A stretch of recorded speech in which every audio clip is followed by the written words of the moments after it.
top of mind right now is, I think, one really important thing is the ICP focus, so ideal customer profile. I think a lot of companies probably, as they should early on, it's about, okay, let's get some revenue in, focus on the top line so we can grow the company, show traction, and raise our next funding round or whatever it is. And then when do you switch from that to, again, getting revenue in? That's nice, but for a company like ours, it's about getting the right customers in.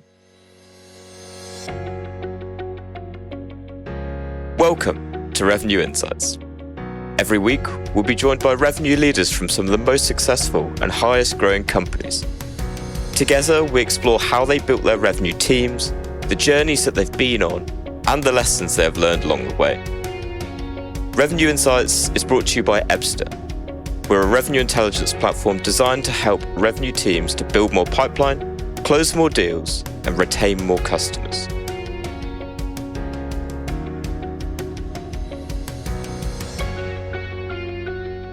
Hello, and welcome to the Revenue Insights podcast. Today, I'm joined by Emil Dyrvig. He is the Chief Revenue Officer of Templafy. Emil started his career over at L'Oreal in the Nordics before moving on to Dropbox, and then to where he is today, over at Templafy. Emil, great to have you on the show. Thank you, Lee. Great to be here. So first things first, I'd love to know, can you tell our audience a little bit more about your journeys to Templafy and really what your story is?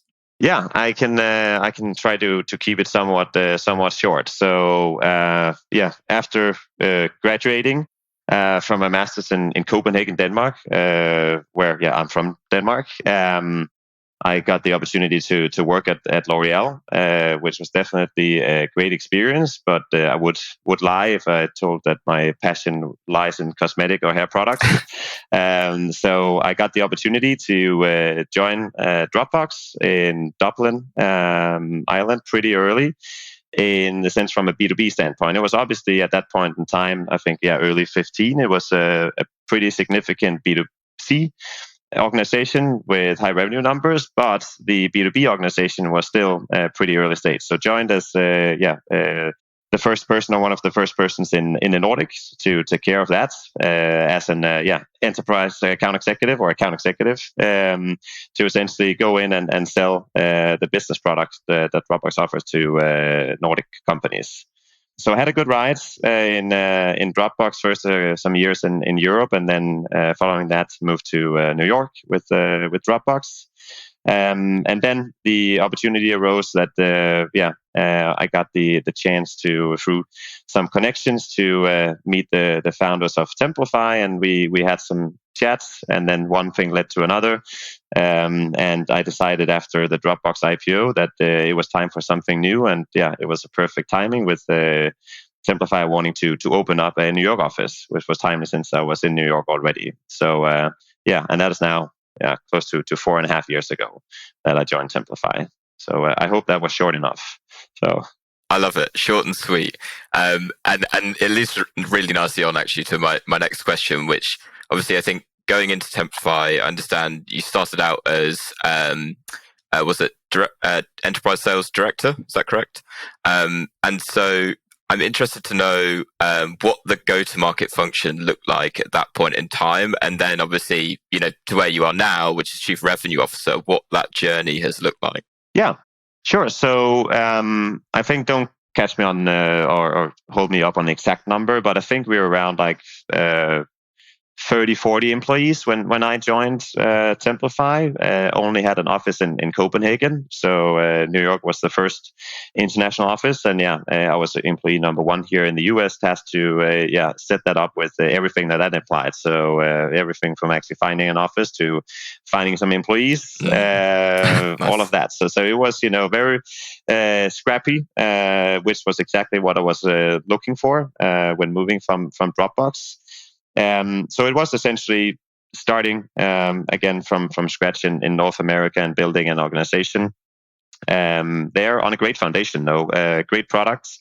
There were some good sellers out of Copenhagen who had already proven that we were able to sell this product to large enterprises. And then it was 2/3 of our addressable market is in North America, so it was very natural next step after raising our Series B that we would go to North America. So that was the time that I joined. And then, over the past 4.5 years, I've moved from managing a sales team and some SDRs to managing a bit more, and now in the role today, a global one, where I'm responsible for our sales efforts globally in terms of making sure that we find the right new customers, get them in, and that they are happy, and that we of course provide a lot of value to them.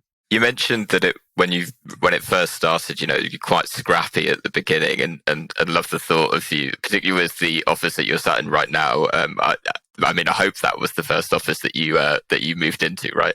I would love to know specifically what was it in those early days that really resonated, that really worked. You're in the sales team, you're being scrappy, and we're trying to get a foothold in this market.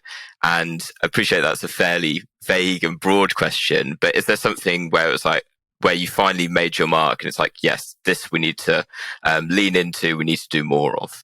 Yeah, so a few things, and a lot of it I can't take credit for, because that was done prior to me joining.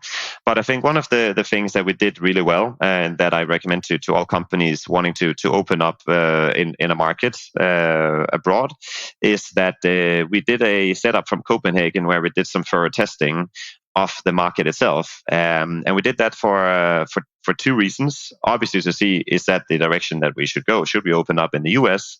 But then also, to, when opening up in the US, ability to go in with full confidence that yes, this is working. So concretely, to get into the weeds of things, we got an SDR team. So part of our SDR team, we switched them to working East Coast hours from Copenhagen, so they're working afternoon and evenings. The same with a few select AEs. And that allowed us to, of course, build pipeline, but also close deals. So we're very much monitoring, are we closing the deals within our ICP that we want to, which proved pretty quickly that we were able to, and also at the size, deal sizes that we wanted to, which gave full confidence in us. Okay, we can actually be successful here. And really that leads me to the second point, which I'm a big believer in, that going into a new market as a unknown company, which we were at that point, nobody in the US, or very, very few knew of Templafy back then, is that really it gave us the confidence to say, okay, we can go all in and do a big bet on it, because we have the confidence to do so. As opposed to, I see a lot of companies, let's open up a small office, hire a few people, see if it flies. But how are you going to do the root cause analysis of, well, if it's not working, did you hire the wrong people, or is it a market fit, or something third, where we had already squared away that we have the market fits, and that we had improved with people from Copenhagen, that we're able to sell the deals to the customers that we would like to, and was within our strategy.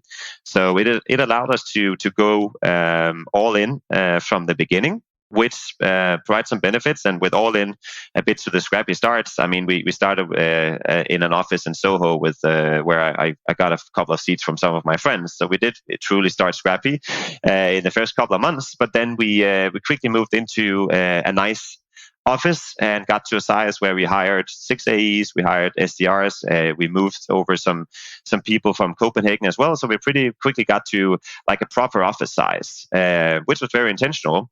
Of course, if customers were to visit us, they could see, okay, this is actually a legit enterprise company, but also that what people are buying into early days, when they don't know you as a company or a name, they buy into what they see. Of course, they can read online, but they walk into an office. Are they walking into something where there's said, a couple of people in the corner? Are they walking into something where, okay, this is good energy, it's a cool office, it seems like some really smart, engaged people? I want to be part of that. I want to be part of building that. So that is something that I think we did really, really well, and that I've seen other companies do the exact same with success. So that definitely a big learning. So all the preparation going ahead, and of course, final thing, building pipeline before you open also allowed us to, that the sellers that we hired they didn't start from scratch. They actually had tangible pipeline they could start on from day one. Well, you make it sound relatively straightforward when you put it like that. So I'm really intrigued to know then, because, I've spoken to guests before around, just even beyond the logistics of moving from selling in EMEA, for example, into the United States. Were there Is there, or perhaps was there one challenge that really stood out from going from selling in the Nordics, going from your bread and butter to selling to a North American market?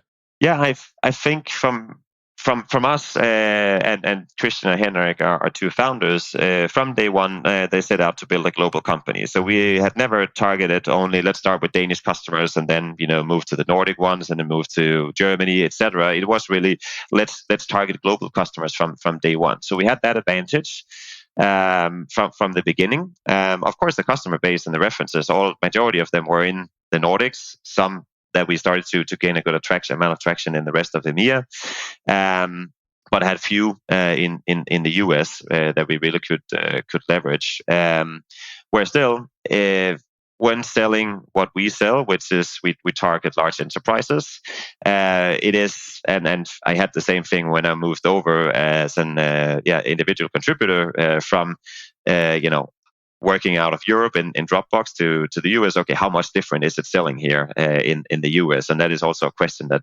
I pretty often get. Where to be honest, I don't think it's that different. Of course, there are some decision-making processes and other things, and there are differences. But also, the United States is a massive country, and selling in New York is different than selling in LA, for example, as you would expect in Europe too. But really, it is in the end, it's people we're selling to. People want to be, when buying enterprise software, they want to buy value. They want to, get a consultative sell, and that's universal. And again, what they're really buying into in the end is a change. That's what you're selling in the end, and that's universal no matter where it is. And of course, then you adjust something to the culture or the industry or whatnot. But really, I don't believe that it's black and white of selling in Europe versus selling in the US. Nice. I appreciate that. And as part of your journey, you've now moved up to Chief Revenue Officer of Templafy. So knowing what you know now, from the 4-year journey to get to where you are, if you could, take all of that knowledge and all of those learnings and go back in time, and let's say, for example, you started as a Chief Revenue Officer, what would you do differently? Yeah, great questions. So a lot of things, of course. It's easy to look outside in and think that we did everything perfectly, where naturally we made a lot of mistakes on the way, as I think most companies do. Where I think what we would have benefited from back then. So we went out. We had few sellers at the point in time. So this was actually also the first time that we really were to go out and hire external sellers to the company. So we opened up in an entirely new market for the rest of the company. Obviously, I lived here already, but then we also added the first bunch of sellers externally. So what we did back then was that we deliberately hired. So we hired 6 AEs within the first month to open up the office, and again paired it with 2 AEs that we relocated from Europe. But we purposefully hired some different profiles in the beginning to see, okay, what is the type of profile that actually will be successful here at Templafy of both our culture but also selling our solution. Where of course, knowing now we are a lot sharper on what is the profile that is successful at Templafy and what are the characteristics, skills, etc., all the things that we're looking for.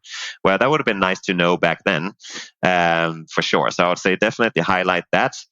But then also on the flip side, and we were, I think, around like when we opened up 5 million AR, I think, where that's also pretty early stage. So if you get too locked in, then you also risk of course, missing some opportunities. And I think a good example that I like to highlight is if I was gun to my head, choose 5 industries, you're only allowed to sell to these 5 industries in North America.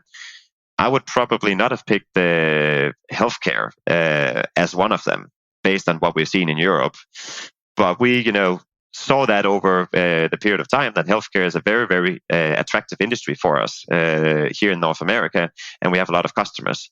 So allowing, obviously, you need to have a strategy, a direction that you follow pretty religiously. But you also need to, especially in that stage, to leave some room for experimentation, to again allow for those external inputs. But to the point, there were things, especially on the people side, that if you just knew you hired the right people, from the get-go, then that would of course have made us get to where we wanted to be faster. I'm really interested actually to pick up on that point, because you mentioned, there were certain characteristics that you found, really resonated. So I'm interested to know then, what were those characteristics, and it would be good to get a bit of insight into, I guess, what the cultural values are of Templafy as a whole. And I suppose I wonder whether the characteristics that you found of your sellers in North America were kind of the same as that, or whether it was values that complemented it. Yeah. So I think, let's say the foundational characteristics have not changed, and I argue they should not change, no matter where you're selling. So at least what I have observed also in my career, and all the best sellers that I've been surrounded have, share a lot of things in common in terms of traits. Where to answer your question, it's also that you need a different profile when you are at 5 million and you have traction, but you're still building something out. You have fewer processes. You have a less defined market. Fewer people know you than when you're at 100 million in AR and need to scale. So I think it's just being cognizant of what type of people do you need at what point in time, and again, that you don't hire a very experienced seller who is really good at running in one direction too early. I see, that mistake, done a lot. And then, of course, also the flip side of somebody who likes, the experimentation, likes to, figure things out, where a lot of things are figured out at 100 million, hopefully. So it is more that, okay, if this is what we want you to do, of course, we still need to improve, be better. So if you spot something that we should improve, please raise your hand. But the role is, and the role is more defined at that point in time. So that is just, depending on where you are stage-wise, for sure. So with all that in mind, I'm keen to pull us in a slightly different direction, actually pull us a little bit out of Templafy. So what would you say from your perspective then, knowing what you know now, what would you say is the single most important factor necessary to building a high-performing, scaling, go-to-market team?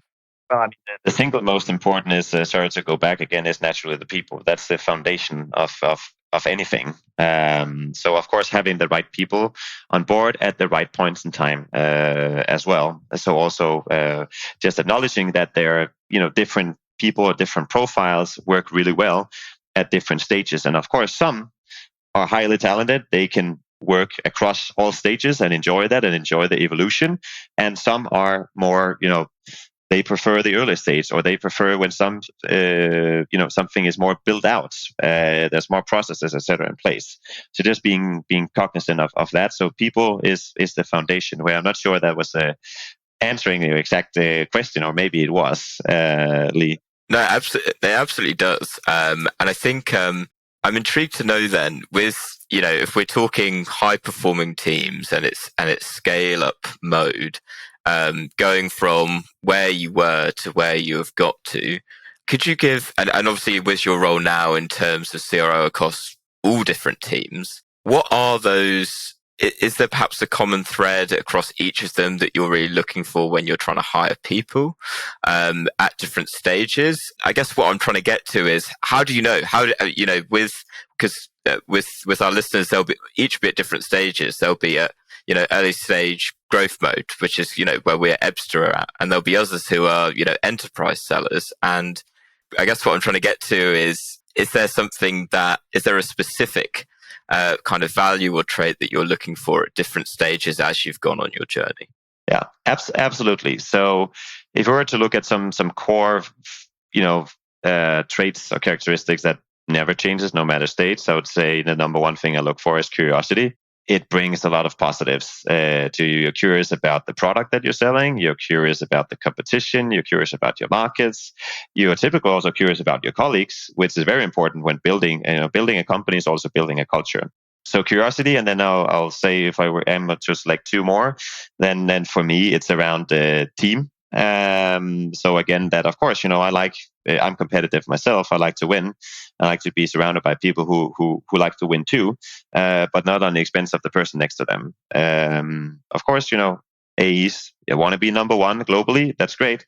But if they can be number one and lift everybody else around them 20% at the same time, that is really where I assume, okay, that is an A plus player versus an A or a B player when they manage to do that. So curiosity, the team components, and then lastly, we are in sales. It is hard work, and if you assuming that you do the right thing, more input is going to lead to more output. So the people putting in the additional hours or the additional work, it does matter, and it will yield results.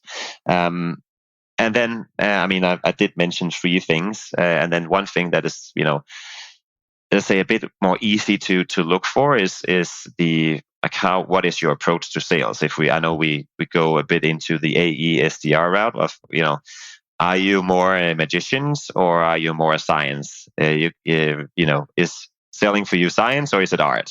Where you can scale the magicians, you can scale the art. You need them in the beginning.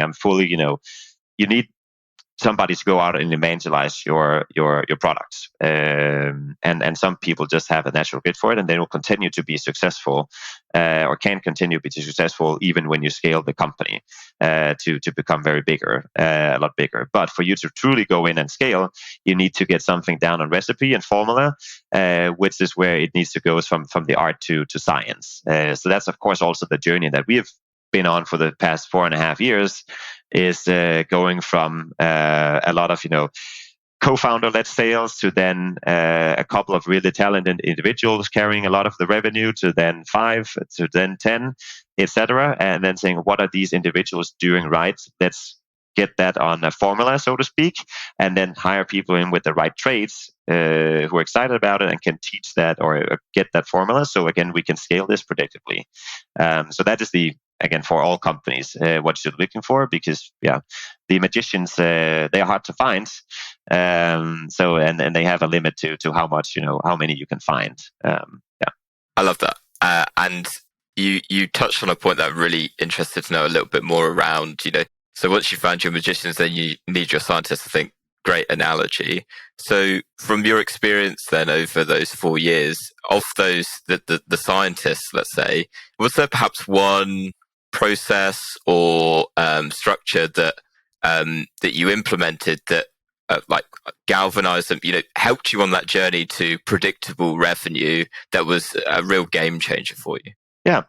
So we were asked by one of our investors to come, 4-6 weeks ago, to come and present on this topic for their portfolio companies on, because we have been pretty predictable in terms of delivering what we told throughout the period that I've been here and also prior to that. So we built in, I think also pretty early, some really good structure around our sales process to follow.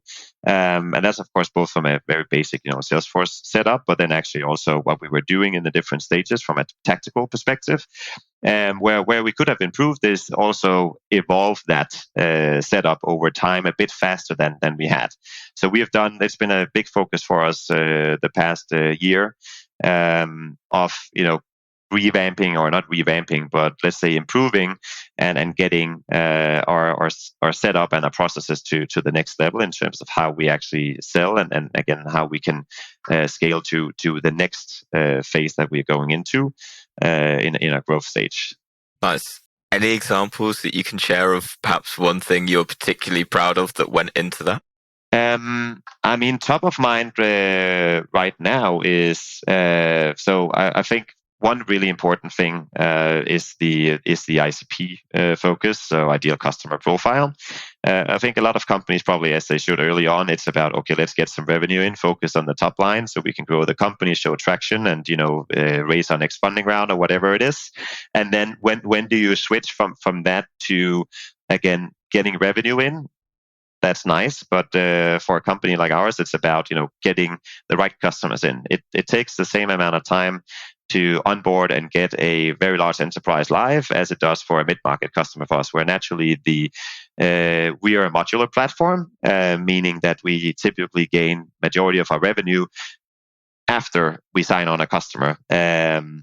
So getting the right customers in are extremely crucial for us, because we've used a lot of resources to make sure that our customers are successful afterwards. Which turns, we have really, really good numbers in terms of churn, in terms of NR, which is, of course, testament to our products, but also the efforts that we put in and the time and resources we invest in our customers getting on board. But if we get the wrong customers in the door, who are too small with, let's say, not enough potential for us, then they're going to be a deficit, whereas if we get the right ones in. So I would say really that we've gotten really, really sharp and really continue to improve quarter over quarter our ability to get the right ICP customers in, which is crucial, of course, for we are more relevant for them. So the propensity to buy upfront is higher. That's good. But when we look at total customer lifetime value over a period of 5 to 10 years, that's really where it starts to kick in, that we get the right customers in. So I would say definitely that. And then also we have done a lot on our approach to go from an inside out perspective in terms of going in and pitching again from the Templafy narrative to actually switching that around and outside in, which is it's a tough exercise, right? But going to that outside in, saying what are the problems, what are the pains for our buyers, whether Templafy existed or not. And then how do we attach ourselves to them? How do we position that we're going to help our customers solve those with our technology? Which is, that's transformation. It's different. And I think obviously one that most companies need to go through. Some of companies do that really well from early on, and then from us we've done that pivot, not a pivot, but at least evolution. So again, I guess the classic is going from feature function, right, to value, and again the outside in perspective. So we've done great strides on that this year, which we shows across all our metrics in terms of our deal sizes, our sales cycle length, the average revenue we get per user, and so forth. That we're seeing that kicking in. Amazing. And one that that you didn't necessarily touch on that I am really intrigued to go into, because we were talking about it pre-show, is the role of content in actually helping to drive that revenue. I know it's exactly what Templafy does, but what I'm really interested to understand is how you're using that in-house. So to use a cliche, like sipping your own champagne. So I'm really interested to know how you're using it yourselves. Yeah, no, absolutely. So maybe, and this is not to lead to avoid answering a question with some high level one, but I think it does require some context, I think, beforehand of what you guys do. Some context, and again, it's fine. We can talk about Templafy, what we do, our solution, where really it's from that aspect. I think it's crucial and important and often ignored part of all this stuff we talked about so far around people. Of course, they're the foundation, but then there's these things where, at least what we've seen, and we recently published a Content is Everything report where there were some really interesting stats from more than 2,000 people surveyed around the amount of time that people spend on creating documents and content. And of course, being in sales, this is essentially, you're not going to get a deal without having presented something to the customer and getting a document signed in the end. Right. So there are documents involved, but at least we see a lot, not necessarily front and center of a lot of companies' thought process. And if we take some of the basic stats, is that on average a proposal, correct me if I'm wrong, I think I'm trying to cite our numbers here, but I think it's around 24 hours on average that it takes to produce a proposal, and of course that varies. Whether are you selling some more simplistic, more transactional down markets SMB solution, hopefully doesn't take 24 hours. But are you selling, something complex RFPs for, selling a vessel to, a shipping or shipping company? There's a lot of bolts and nuts in a ship, right? So that takes more than 24 hours probably to put a proposal together with all the specifications, all the data that needs to go in. So this is, again, that's on average. But really, the point here being that people are spending a lot of time on creating content, and typically the content is not the purpose; it's the outcome of that content. What is the outcome that we drive by using that content? So really, if you were to distill down, what is Templafy and what do we do? Well, we are on on a mission to take the manual work out of producing your documents, so you can actually focus on what matters, which is the meeting that you're going to. Instead of having to spend 90% of your time on preparing for it with putting your presentation together, your contracts and whatnot, what if we could remove that 90% or reduce it to 10% so you can actually focus on, okay, let me go in and smash that meeting and get the outcome that I wanted or deliver the value to the customer that I wanted. So that's really distilled down what we do. And that's still very fluffy. So what we are is we're a document generation platform. So we help people create their documents, and that is no matter where you create them from. So we are agnostic to the starting point of, are you creating something from Salesforce? Are you creating something from in the office or the G Suites? Are you starting from a different system? We will meet the user where they are. And really to also to get to to your question of what do we do internally. If we take a classic case of, I as a rep, I need to go and present to a customer, we might have the first meeting. Then, okay, let me bring the first call deck or the first meeting deck to that customer. I can just go, which I think most people do in most organizations. At least we see, okay, let me just take the old one I've saved on my desktop. I'll just update it with the company name, making sure that the date is right, and just control find or command find to find that I'm not mentioning the customer that I visited last week in this proposal. Looks pretty unprofessional, and then good, I'm ready to go. And that is also how I used to work personally, because that was the fastest. Where of course it opens up for a really suboptimal experience for both the customers, but also the impact that you can have as a rep there. Because are you necessarily presenting what is exactly the highest impact for content to that customers? What I would love to know is, yes, when you use it in house. Correct me if I'm wrong, I'm guessing there was a point when you probably weren't using it, maybe in the early stage of the business, and feel free to correct me if I'm completely wrong. But when you started using it, what was the impact on, revenue? What was the impact on the bottom line at the end of actually starting to use it? Yeah, we've been using it from day one, and of course the product has evolved and gotten a lot better than what it was back in 2015 when we launched. But again, not to go into the figures, but our study shows that 84% of people are using incorrect or outdated information when created documents. With us, of course, things can happen, errors can happen, and people can. It's not that we don't force people to, you can reuse old content if you want to. It's just typically slower, where that figure is obviously very low to zero with us. So I think some of those, there's a risk component. And then again, the impactful content. There's a reason why you have such big product marketing teams and customer and marketing teams in general in enterprises, is that they sit and produce content that they know will drive, typically based on data, that they know will drive revenue for you. But a lot of cases, a lot of times, that content sits in a repository somewhere that you have to go and find it. You don't necessarily do that, right? And then it's produced, but it's not having the impact. And that is directly impacting the top line.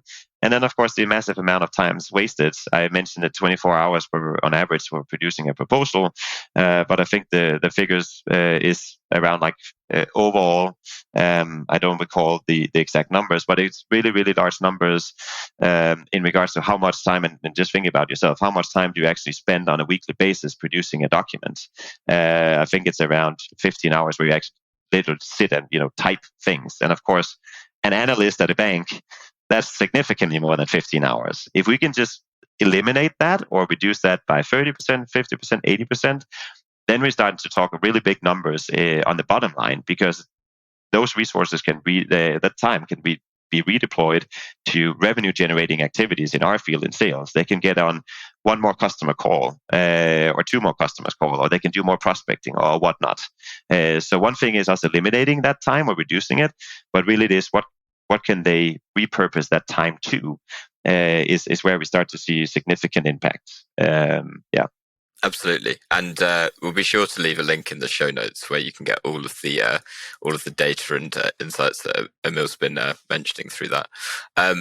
Last question. I would love to know, what is the one book that you'd recommend to other revenue leaders? Yeah, well, it's impossible to get around that. The Qualified Sales Leader by John McMahon. It's read and it's a great book. So yeah, that's a must read. Amazing. Why?